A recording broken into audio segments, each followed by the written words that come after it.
며칠 전에 제가 아는 지인 중에 코로나19 확진을 받아서 격리 치료 중에 계신 분이 계셔서 위로차 전화 신방을 드렸습니다. 몸 상태가 어떠냐 하고 물었더니 목사님, 이 건강한 사람들은 이 바이러스에 감염이 돼도 그냥 뭐 간단한 감기 정도 지나가는 것처럼 그렇게 지나가는 것 같다고, 지금 뭐 격리 치료를 받고 있지만 뭐 특별하게 무슨 치료를 해야지 될 만한 것이 없다는 거예요. 그래서 그냥 거의 병상만 지키고 있다라는 얘기를 하더라고요. 오히려 폐질환을 가지고 계시는 분들, 또 호흡기 질환을 가지고 있거나 혹은 면역력이 많이 떨어져 있는 분들은 좀 각별히 주의를 해야 되겠지만, 우리 나이가 젊고 그리고 또 건강한 분들은 또 가볍게 잘 넘어가는 것 같다고. 그러면서 그분이 하시는 말씀이 오히려 육신의 고통보다 마음의 고통이 훨씬 더 큰 것 같다라는 얘기를 들었습니다.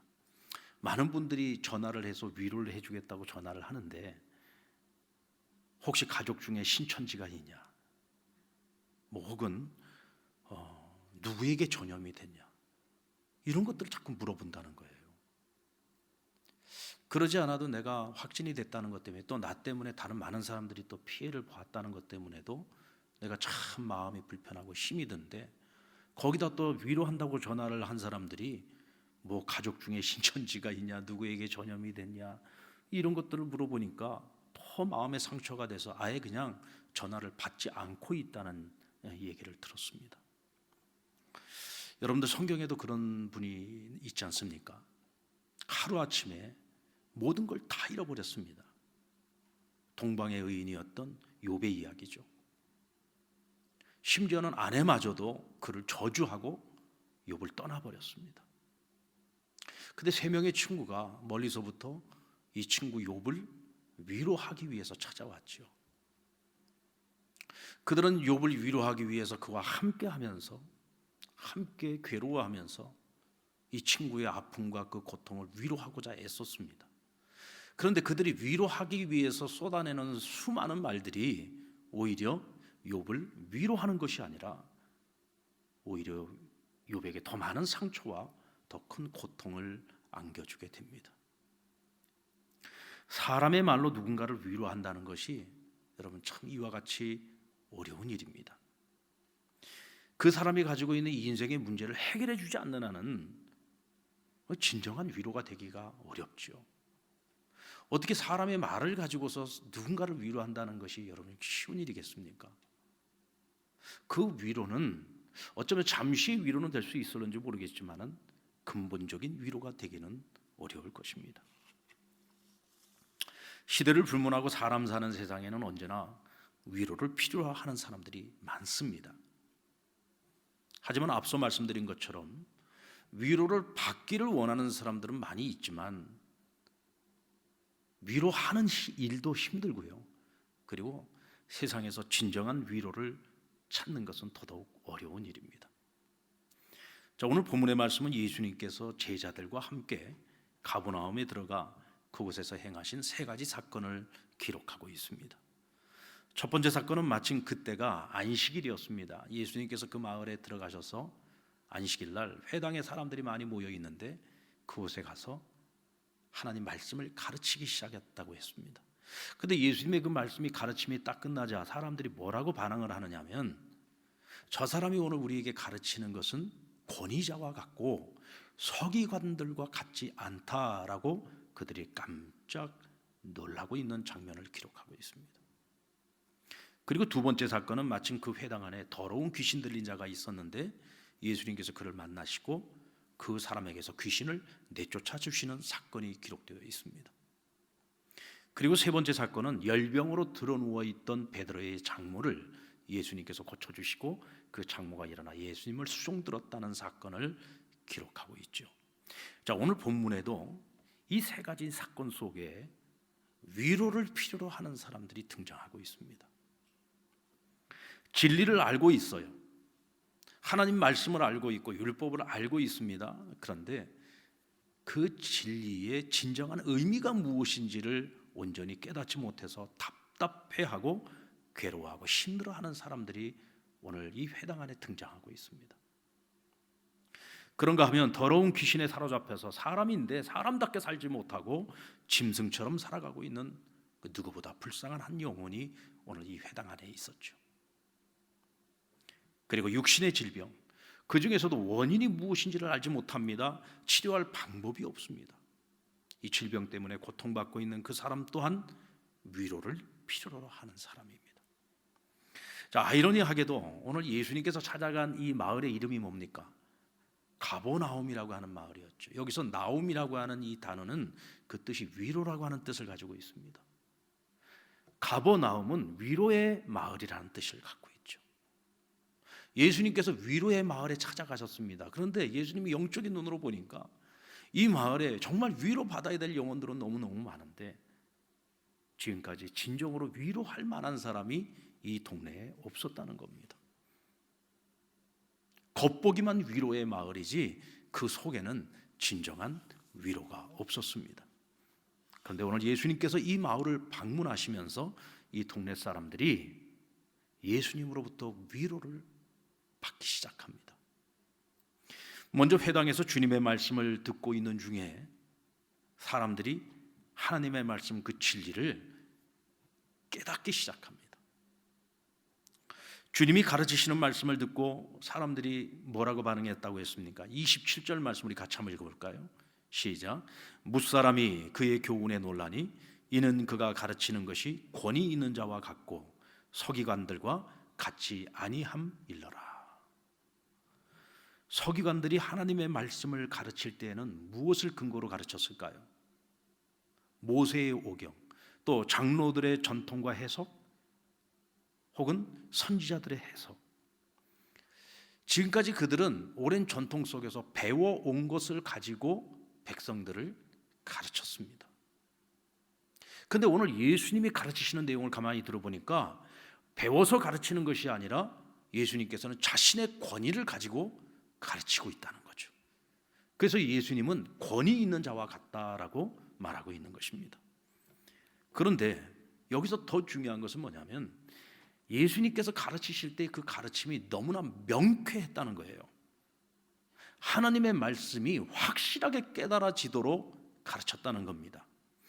서기관들에게 배울 때는 열심히 배우기는 배우는데 늘 뭐냐, 해결하지 못한, 끝내지 못한 숙제처럼 배웠는데도 불구하고 알 것도 같고 항상 모를 것도 같고, 그러니까 배우고 난 다음에 마음이 시원해지는 것이 아니라 배우고 난 후에 오히려 더 헷갈리는 거죠. 그런데 오늘 예수님께서 잠깐의 만남이었고 예수님께서 잠깐 가르쳤는데도 불구하고 예수님이 가르치시는 동안에 그 말씀이 하나하나가 너무나 명백하게 깨달아지는 겁니다. 마치 가려져 있던 커튼을 열어 제끼는 것처럼 그동안에 궁금했던 거, 이해가 안 되어졌던 거, 깨달아지지 않았던 것들이 오늘 예수님의 가르침을 통해서 그 모든 것들이 드러나고 그것이 깨달아지기 시작했다는 거죠. 이때 그들의 반응이 무엇이었습니까? 아, 저분은 서기관들이 가르치는 것과 다르다. 저는 권위 있는 자와 같다라고 말합니다. 사람을 가장 답답하고 우울하게 만드는 것이 뭐예요? 사람을 가장 답답하고 우울하게 만드는 것, 우리가요 진리를 온전히 깨닫지 못하면 오늘 내 인생에 일어나고 있는 여러 가지 모든 문제들에 대한 답을 찾지 못할 때 우리는 괴로울 수밖에 없고 힘들 수밖에 없습니다. 여러분, 동방의 의인이었던 욥을 생각해 봅시다. 모든 거 하루아침에 다 잃어버렸습니다. 사실 욥에게 있어서 가장 고통스러운 문제는 하루아침에 모든 걸 다 잃어버린 것 때문이라기보다 그거보다 더 큰 고통은 뭐냐? 대체 내가 왜 이런 시련을 당해야 되는지 그 이유를 알 수가 없는 거예요. 욥은 하나님께서도 인정하는 의인이었습니다. 그게 동방의 의인이라고 부르지 않습니까? 하나님께서도 인정할 만큼 의인이었습니다. 그런데 왜 욥에게 그런 시련이 찾아왔습니까? 욥의 친구들은 욥을 위로한답시고 던져준 답이 뭐였습니까? 사람이 고난을 겪는 건 다 이유가 있기 때문이다. 대체 무엇 때문이냐? 그것은 죄 때문이라는 거죠. 욥 당신이 아무리 의로운 사람이라고 할지라도 분명 하나님 앞에서 당신도 모르는 죄가 있을 거다. 잘 생각해봐라. 그리고 하나님께 그것을 회개해야 된다. 그래야만 지금 오늘 이 문제가 해결될 수 있다. 여러분, 사람이요, 답을 찾지 못하면 항상 결론은 하나예요. 다 죄 때문이다. 세상에 이거보다 쉬운 답이 없죠. 근데 이만큼 상처되는 말이 또한 없습니다.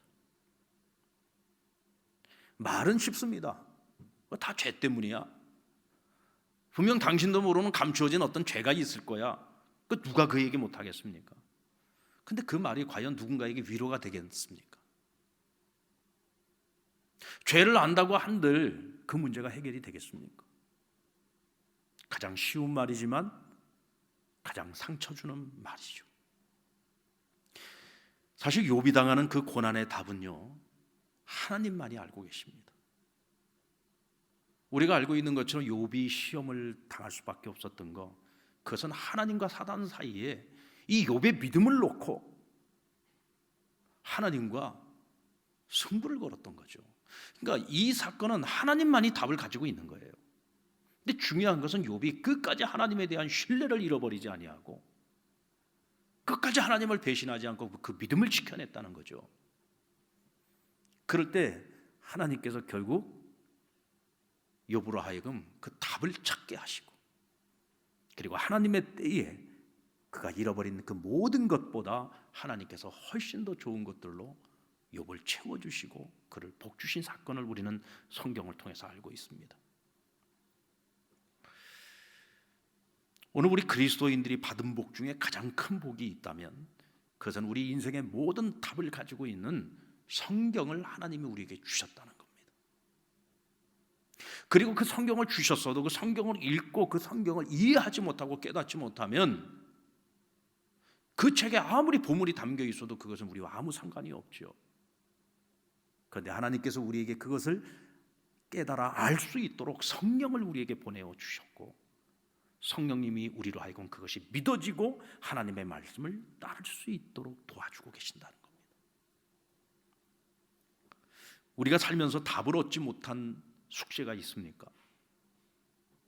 만약 아직도 우리가 그 숙제를 풀지 못했다면 그것은 우리가 답을 찾지 못한 것이 아니라 답을 찾으려고 노력하지 않은 것입니다. 그 답은 성경에 있습니다. 하나님의 말씀 안에서 우리가 그 답을 찾을 수 있단 말이죠. 근데 우리가 답을 찾는 노력을 안 했어요. 내 인생의 문제를 가지고 성경을 열어서 하나님 말씀을 매일매일 묵상하려 나가다 보면 이전에 깨닫지 못했던 것들을 오늘 내가 어느 날 주시는 말씀 안에서 그것들이 깨달아지기 시작합니다. 왜 나에게 그런 시련이 있었는지, 왜 나에게 그런 고통이 있었는지,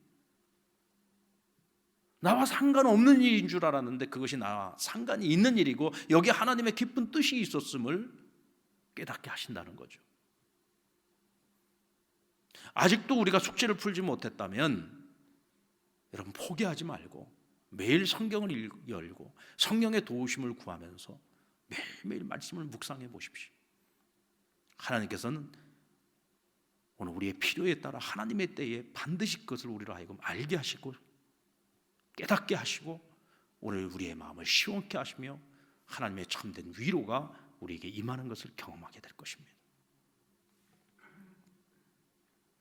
예수님께 찾아와 인생의 질문을 던졌던 사람들이 있습니다. 예수님께서는요, 그들에게 언제나 명확한 답을 주십니다. 아주 명쾌한 답을 주셨어요. 근데 문제는 예수님께서 아무리 명쾌한 답을 주신다고 할지라도 그 답을 받고 믿고 그것을 따르지 않으면 오히려 그 명쾌한 답을 얻었는데도 불구하고 고민만 더 많아집니다. 여러분, 이것이 바로 하나님 나라의 특징입니다. 하나님 나라는 믿는 자들의 나라죠. 진리를 알려준다고 해도 그 진리를 믿고 따르지 않으면 진리가 우리를 자유케 하는 것이 아니라 오히려 그 진리가 우리를 거치게 만듭니다. 그것이 우리에게 장애물이 되는 거죠.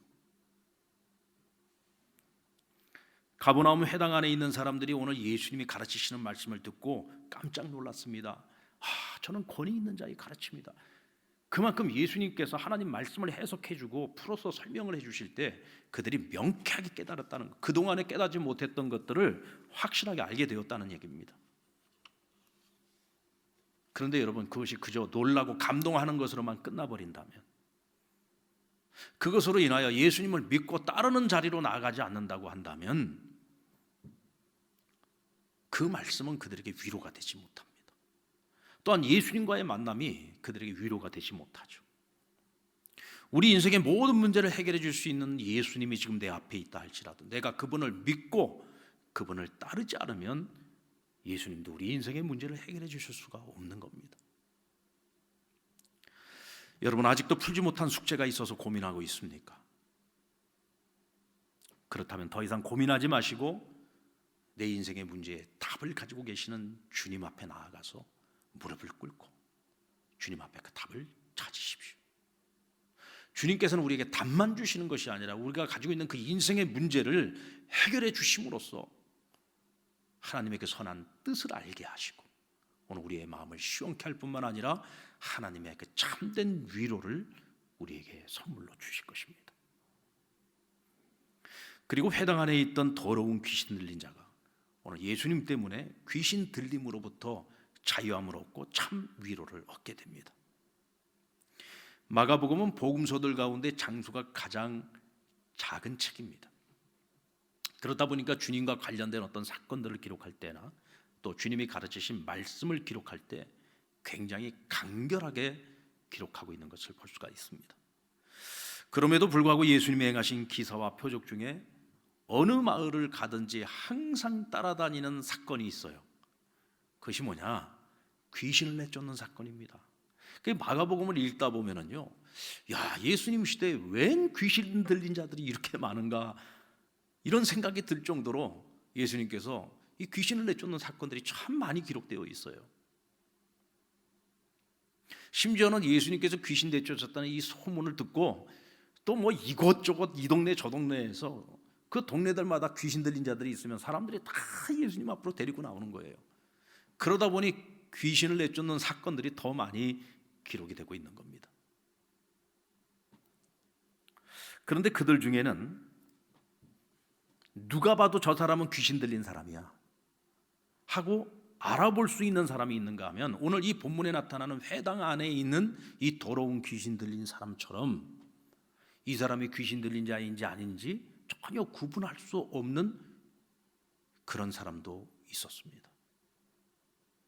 여러분, 회당이라고 하는 것은 거룩한 장소죠. 유대인들에게서 이 거룩한 장소에 귀신 들린 자, 죄인이 들어오는 것은요 허용될 수 없는 일이에요. 그런데 이 사람이 회당 안에 있었다는 얘기는 무슨 얘기냐? 이 사람이 평상시에 귀신 들린 사람인지 사람들이 몰랐다는 얘기입니다.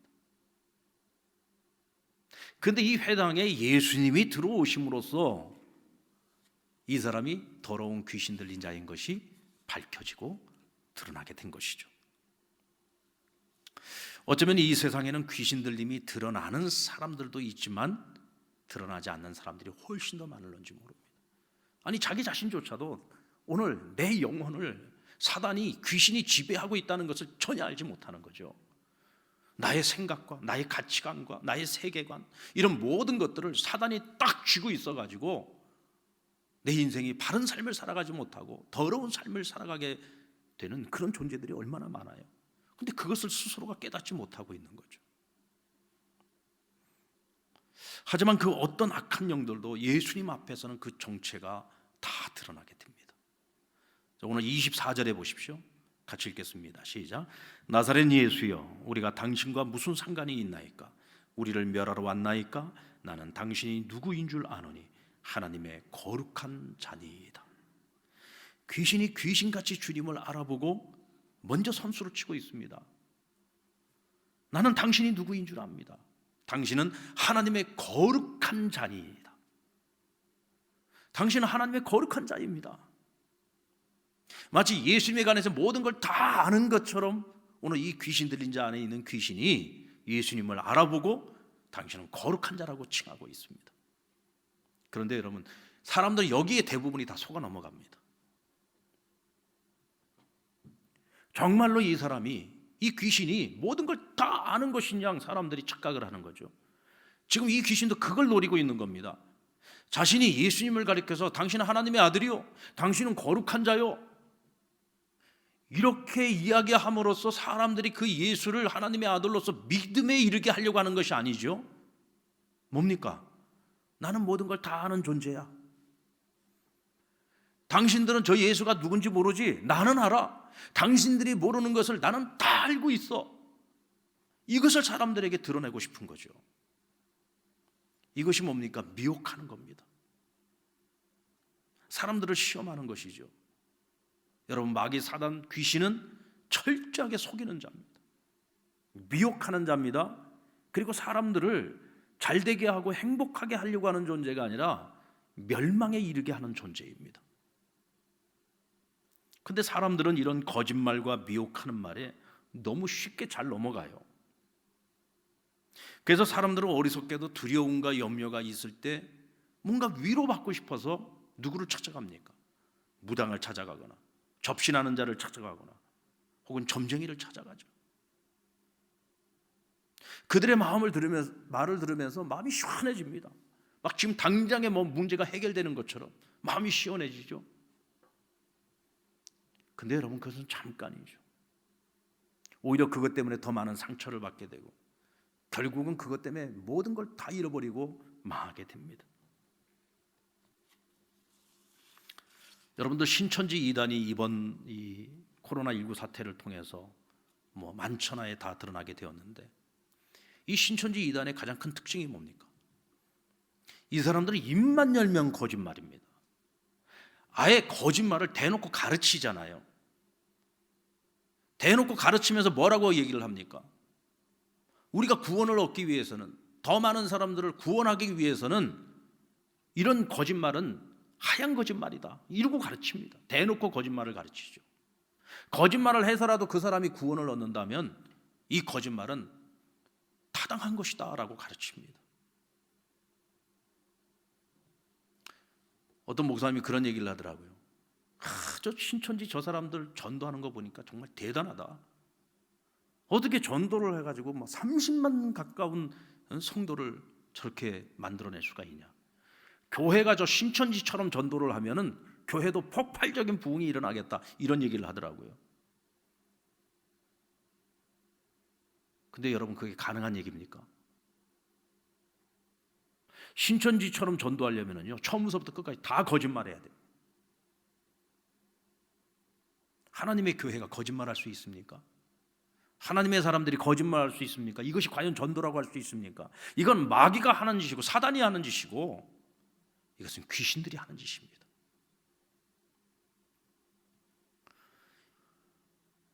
오늘 예수님께서 이 귀신에게 뭐라고 말씀하십니까? 25절 말씀에 보면 예수께서 꾸짖어 이르시되 잠잠하고 그 사람에게서 나오라 하고 명령하십니다. 그러자 오늘 이 귀신이 그 사람에게 경련을 일으키고 큰 소리를 지르며 나갔다고 했어요. 그냥 나가는 게 아닙니다. 발광을 하면서 나가는 거죠. 왜? 안 나가려고 발악을 하는 겁니다. 그러나 주님 앞에서 귀신은 견디지 못하고 나갔습니다. 오늘 이 귀신 들린 사람에게 진정한 위로가 무엇일까요? 결국 이 사람이 가진 문제를 해결해 줘야 되는 거잖아요. 오늘 이 귀신 들린 자의 문제는 뭐예요? 귀신에게 사로잡혀져 있는 거죠. 귀신에게 종로로 타고 있는 것입니다. 그렇다면 이 귀신을 이 사람에게서 내쫓아 줘야죠. 이것이 문제의 해결이고, 이 근본적인 문제가 해결이 될 때 이 사람은 자유함을 얻을 수 있고 행복한 인생을 살아갈 수 있는 겁니다. 그래서 오늘 예수님께서는 아예 이 귀신하고 말을 섞지 않습니다. 귀신이 자꾸 예수님에 대해서 말하려고 하니까 잠잠하라 라고 말씀하십니다. Shut the mouth. 입 닫아. 잠잠하라. 그리고 이 사람에게서 떠나라 할 때 그가 힘을 못 쓰고 발악을 하며 뛰쳐나가 버렸습니다. 그 순간 오늘 이 사람은 자유함을 얻게 된 것이죠. 오늘날 교회는 악한 영에 사로잡혀서 더러운 인생을 살아가고 있는 사람들에게 예수 그리스도의 복음을 전하고 또 그 이름의 능력을 가지고 악한 영들로부터 그 사람들을 구원해 주어야 합니다. 오늘 이것이 교회의 사명이고 우리 믿는 자들에게 사명입니다. 여러분, 귀신을 내쫓아주는 거예요. 악한 영으로부터 그 사람을 노임받게 하고 그에게 자유를 줄 수 있는 것은요, 사람의 방법으로는 안 됩니다.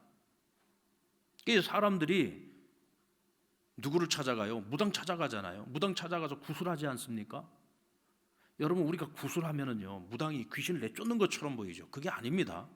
더 큰 귀신이 들어와 가지고 작은 귀신을 내보내는 거예요. 그러니까 자꾸 구술하면 할수록 더 큰 무당을 찾아가게 되고 더 큰 귀신이 자꾸 들어오는 거예요. 결국은 돈은 돈대로 다 잃어버리고 그 인생이 완전히 망가져버리고 마는 겁니다. 그것이 여러분 뭐예요? 마귀가 노리는 거죠. 인생을 파멸에 이르게 만드는 것입니다. 절대로 귀신으로부터 자유케 할 수가 없어요. 오직 예수 그리스도의 이름, 그 이름의 능력을 믿는 우리 그리스도인들만이, 하나님의 자녀된 권세를 가지고 있는 자들만이 이 세상에 귀신으로부터 속박되어지고 마귀 권세 아래에 있는 자들을 자유케 하고 그들을 해방시킬 수 있는 것입니다. 오늘 그 사명이 누구에게 있습니까? 우리에게 있습니다. 그리고 오늘 세 번째 사건이 무엇입니까? 열병에 걸린 베드로의 장모를 고치시는 장면인데요, 사람이 겪는 고통 중에 가장 큰 고통은 질병으로 인한 고통입니다.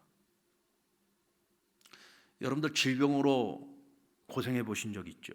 우리가 사실 감기만 걸려도 그렇지 않습니까? 몸살 감기가 왔다, 온 몸에 그냥 오한이 오고 막 땀이 줄줄줄줄 흐르고 온 몸이 몸살이 나갔고 여기저기 쑤시고 아프고 한 며칠 동안은 정말 죽을 고생하지 않습니까?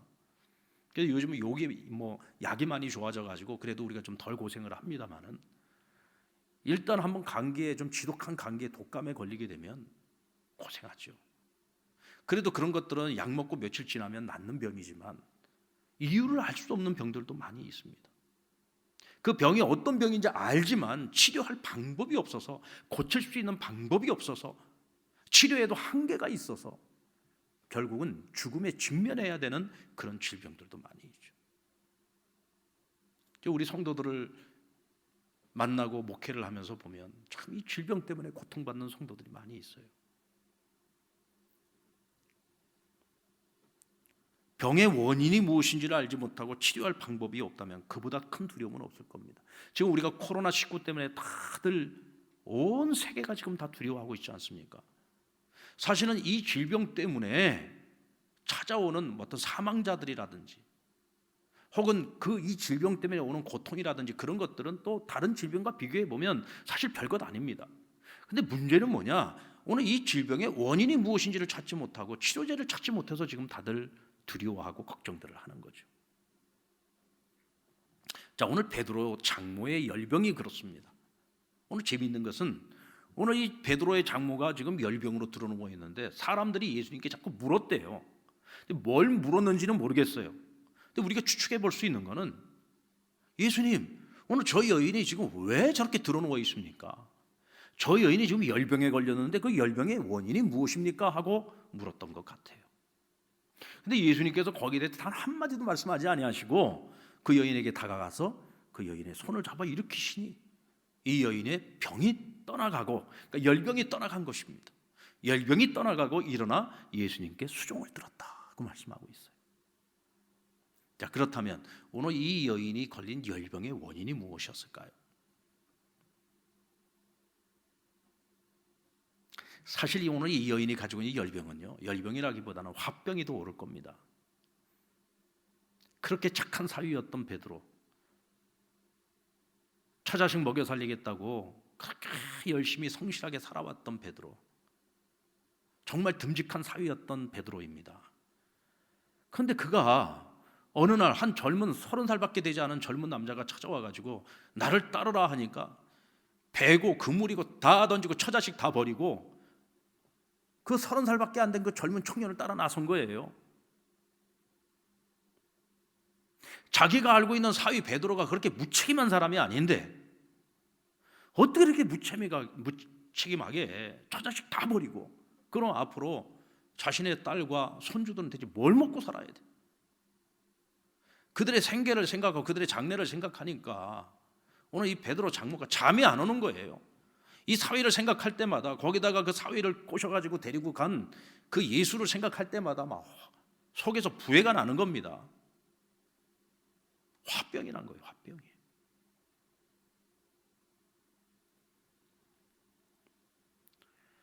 근데 오늘 예수님이 오셔서 오늘 이 여인의 그 열병이 떠나가게 하시고, 오늘 이 여인이 수종을 들었다는 얘기는 무슨 얘기입니까?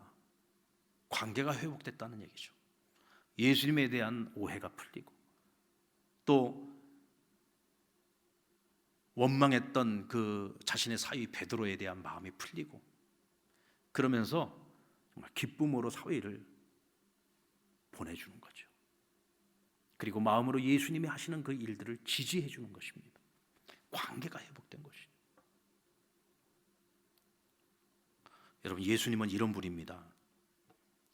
진리를 깨닫지 못한 사람들을 찾아가서 진리를 깨닫게 해주심으로 문제를 해결해 주시고, 귀신 들린 자에게서 귀신을 내쫓아 주시고, 이유를 알 수 없는 병을 고쳐주시고, 또 그 여인의 마음에 있는 그 마음의 상처와 아픔을 치유해 주시면서 틀어졌던 관계를 회복시켜 주시는 분, 그분이 바로 예수님이셨습니다. 오늘 우리 교회는 바로 우리 주님께서 위로가 필요한 세상에 오셔서 사람들을 위로해 주셨던 것처럼, 우리도 주님이 주신 복음과 말씀과 그리고 주님이 주신 권능을 가지고 세상을 치유하고 세상을 위로해 줄 수 있는 그런 그리스도의 제자들이 되어야 합니다.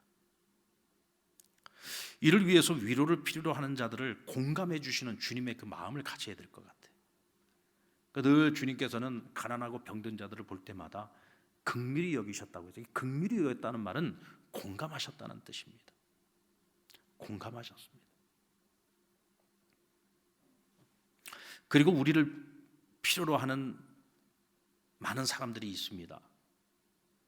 우리는 그들을 피하려고 하면 안 되고 내가 가진 것으로 그들을 섬겨줘야 됩니다. 저는 그런 의미에서요, 우리 TV 프로 중에 백종원 씨의 그 골목식당이라고 하는 프로가 참 좋은 프로인 것 같아요.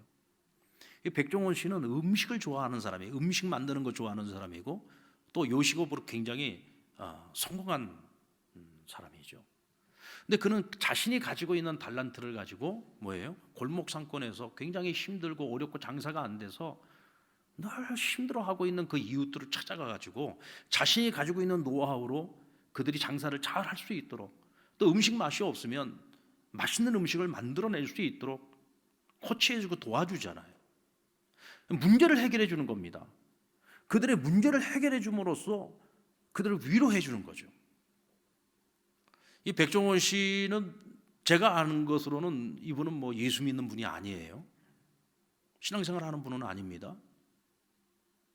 그래도 여러분, 참 우리가 이 사람을 주목해야 되는 이유가, 그는 자신이 가지고 있는 것을 자기만 누리는 것이 아니라 그것을 같이 나누고 있다는 거죠. 이게 여러분 위로자입니다. 오늘 우리가 가지고 있는, 이거 세상에 가지고 있지 못한 것을 우리는 가지고 있잖아요. 주님이 우리를 위로해 주신 것처럼 우리가 받은 그 위로를 가지고 다른 사람들을 위로하는 거예요. 무엇으로 위로할 겁니까? 그리스도의 복음으로 위로할 수 있죠. 인생의 근본적인 문제를 해결해 줌으로써 그들에게 진정한 위로를 나눌 수 있는 거잖아요. 소망을 줄 수 있는 거죠. 오늘 우리를 필요로 하는 사람들 외면하지 마시고 우리가 가진 것으로 함께 나누었으면 좋겠습니다. 지금 코로나19 확산 방지를 위해서 우리가 사회적 거리두기 운동을 하고 있죠. 그래서 우리가 지금 함께 모여 예배하지 못하고 영상 예배를 드리지 않습니까? 어쩔 수 없는 상황 때문에 생겨난 문화예요. 이것이 사회적 거리두기 운동입니다. 그런데 한편으로 걱정이 되는 것은 이 코로나19 이 상황이 지나가고 난 이후에도 우리 사회가 이 사회적 거리두기 이 운동이 일상화 될까 봐 그게 걱정이에요. 우리가 한번 이런 가까이 함으로써 이런 바이러스가 확산되는 것을 경험하고 나니까 이제 사람들이 사람 보는 걸 두려워해.